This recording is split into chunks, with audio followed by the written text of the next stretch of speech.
Hey guys, Matt, IronTrap Garage, and we are back working on Mike's Cabriolet project, the 34 Cabriolet that I found in 1,000 pieces in a barn in Michigan, and we've been trying to make a usable car out of it. So the last video you saw, I did one of the major rust repair or damage repair on the driver's side and the door jamb. I made that whole door jamb piece, welded it all up, got it buttoned up, and the rear quarter fastened to the rest of the car. So today's video we're going to do just kind of a little loose end type welding and work on the car for Mike to try and get some of the metal work, or the major metal work for now at least, taken care of. So I'm going to show you what we got going on. So if you missed the video, this is the section in here. I made this piece that went down all the way to here, welded into our quarter repair section, and then in the door jamb here, I made all that lower door jamb area. So his door is still a mess. You can see we got stuff just kind of tacked together for this door that was all floppy and cut apart. It's good enough for now. The door opens and shuts and latches, which is key. So we're going to button up just a bunch of stuff. Some of this I wouldn't do normally, but since I have the welder out. So Mike asked that his car is just kind of a mess. It's a mess. It has one deluxe cowl vent, or I mean a cowl light hole on this side. The other side is not there, it's been filled. So I'm going to fill that one for him. I had one of those antennas that went and would have mounted on here and gone up on the cowl, so I'm going to fill those. We got to connect the lower cowl bead to the rocker strip. So I did it on this side where they overlapped like this, and basically I think they had them leaded in originally. So I welded it on this side. This one we did not do on either side, so I got to weld that up. And then same thing on the other side at the bottom of the cowl. But the big thing is this mess right here. I've been scared of this. I've been avoiding it. We made an arrow that pointed to it. It's the hatchet wound on his car. We've been all laughing about it, but it's ugly. So this thing was channeled like 15 inches. It was something crazy. This car was insanely channeled when it was last on the road, and we raised it back up. So this bracket, we think they had a bracket on the inside here, and basically like probably right about here or here somewhere, sat on the frame. So this thing was channeled that hard. And they actually had the doors bolted together. You could see they had a hole here and through the cowl where they were actually bolting the doors shut so they would stay latched and they were just stepping in the car. So we got rid of all that. This must have happened when the car was pulled apart, and they just like, or maybe when they were driving the car, it ripped apart from vibration. So I need to fix that. So there is a bunch of filler I got to remove, some crude welds that are ripped out. So I'm going to probably have to cut that opening a little bigger potentially to get a symmetrical or something that's easy to pattern hole or slit. So I got to take care of that. And then, like I said, down here on the rocker area on this thing, I got to just weld the cowl bead to the rocker. So that's the stuff we're trying to take care of. It's not fun stuff, but it's the reality of trying to make a crappy car a usable car. So get the welder out and get started.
All right, so got a couple of the easy ones done. So I ended up using the punch and punched out a round hole, the little discs that you punch out. I use them to fill it. So I usually measure and like make notes here that, you know, the lower holes were 1/2 inch.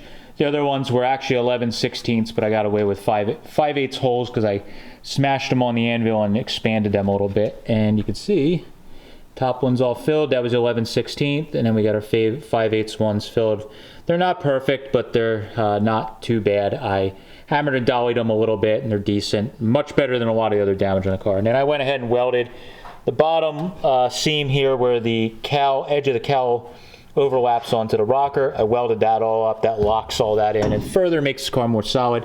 Someday we're gonna have to address this gap issue that is a problem on this car, but today is not the day. So we're gonna leave it alone for now. The door opens and shuts, and all these holes are filled here that Mike requested be filled. So now I gotta go over to the other side, and not as many holes on the cowl. There's just one little hole down there that I gotta fill that I'm not sure what it's from, if it's rust or what it is.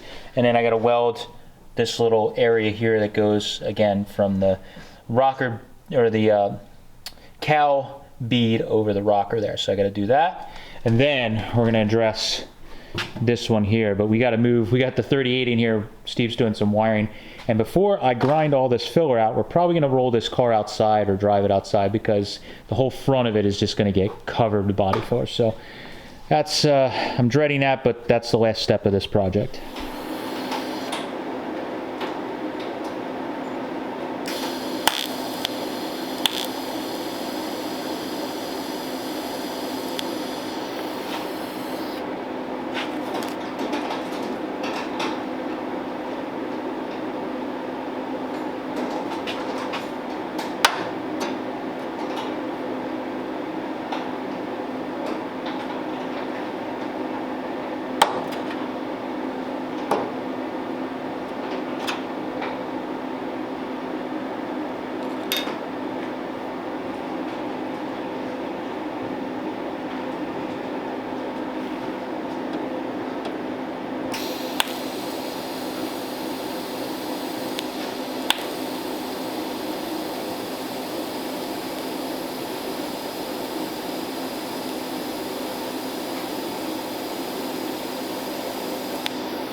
I don't think they knew either.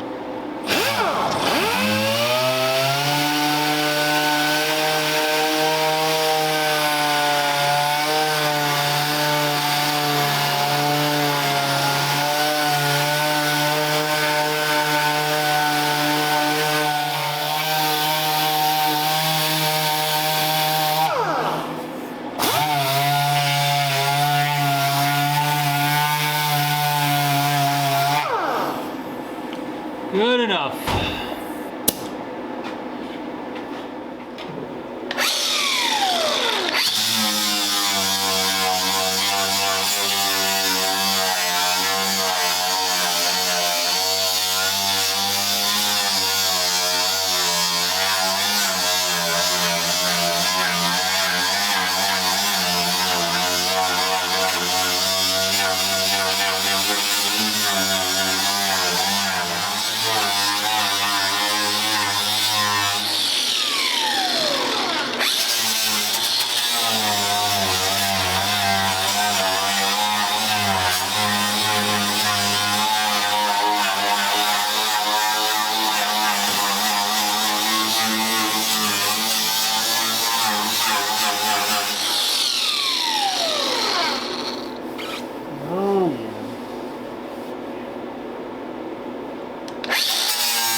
we go.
So, end of the day yesterday, I got the patch welded in. We got rid of the hatchet wound.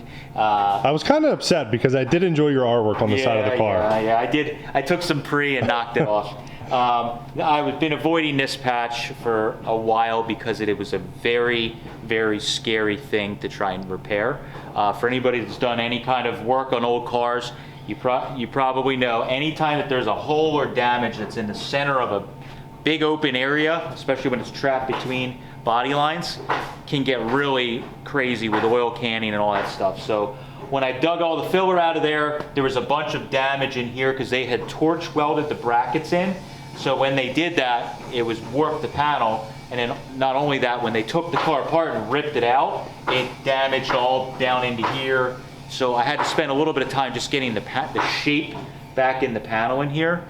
And then we fit our patch in. I did a couple minutes with the planishing hammer just to kind of smooth out this a little bit. It definitely needs a little more work, but this car needs work in general. So it's at the point now where it's nice repair. We could easily do a little bit of mud work and it would be totally fine. And I'm pretty happy with it because I was a little worried. Sometimes when we do patch panels on stuff where I'm not as worried, I will weld the whole patch panel basically in one shot and then I hammer and dolly it. This, you may have, in the time lapse, you may have noticed I was welding. I would do like a 2-inch section or 3-inch section of weld, and then I would hammer and dolly it. I hammered and dollied all the tacks before I welded because I was trying to make sure I kept the panel under control and not too much crazy shrink happen. So I'd weld a little bit, hammer it, flatten the weld, reverse the shrink, weld a little more, and just work out. And that's what it was able to keep me kind of under control, that it didn't get all warped and sucked in. So worked out pretty good. So we'll do a quick walk around, show you guys all the repairs that we've done to remind you how bad this car was. Yeah. So we obviously have wheel wells in. We just put smooth ones in. I think you said that's what they had. There's some weird things with 33.4. Some had crow's feet, like 32. Some are smooth. So just to make it easier, we just did smooth because I really don't care. Yeah, we've had a bunch of questions about that. We just did smooth wheel wells in it. So we did those. We patched in the bottom here on the inside of the wheel well, and we put this whole patch in here. B-pillar. A B-pillar there I patched in, and we actually used a donor B-pillar skin for this side. Obviously, you saw we just did this. We added hinges on both sides on the bottom because they were cut off. Rocker strips we did. And then I think this side we didn't really... We just repaired. We didn't do the whole panel. I welded that bottom edge in, you guys saw in this last batch of work. I did a little bit of silicone bronze filler rod and patching there. That bead is like, I hate when they're like this. I'd rather if it was either totally rotted or nice, because that's at the point where it's almost too nice to cut the whole bead out. So I was trying to fill some of those like little pinhole areas, and it always opens up on you. So I got them filled in. They're decent. There's still a couple little pinholes, but and then I filled a random hole that was somewhere in here that we don't know what it was from. This side didn't have a cowl light for whatever weird reason, but they already filled it. And then obviously we did firewall replacement on this early on in the project. And then this side, we fixed, there was some kind of weird damage here. The hole from here down was missing. Oh, that's right. Because I think it was channeled. It might have been for a steering box that was set back. Oh, right. So that was all shark bite cut out. So we fixed that. Kind of forgot about that one. Yeah.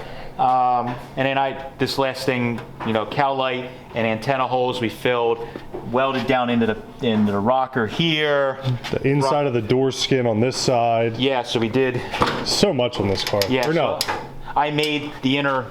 So you guys saw, and we made in the last video, I believe that was. Yeah. I made this inner door jamb area out of 2 pieces, welded all up. That's blended in and welded into the rocker strip.